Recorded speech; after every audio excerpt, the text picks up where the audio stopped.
নমস্কাৰ বন্ধু বান্ধৱীসকল, আপোনালোকক স্বাগতম জনাইছোঁ মোৰ এই মিনি ব্লগটোলৈ। যিহেতু ইমান দিনে বৰষুণ দি আছে, এই বৰষুণৰ বতৰত কেঁচা চানা খাই ভাল লাগে। সেইবাবে মায়ে কেঁচা চানা বনাওঁ বুলি কৈছে।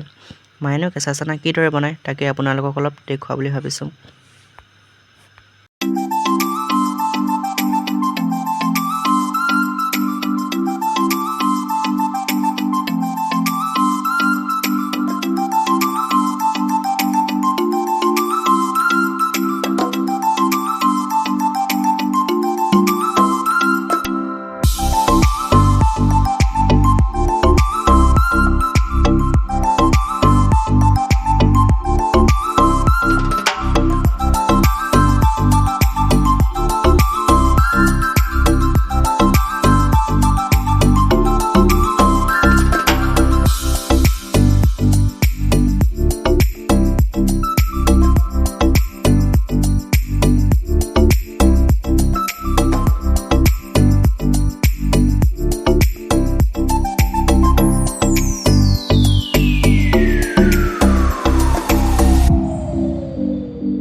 মোৰ আজি এই মিনি ব্লগটো চাই আপোনালোকে কেনেকৈ পালে কমেণ্ট এটা কৰি জনাই দিব। আজিলৈ সামৰিছোঁ, ধন্যবাদ।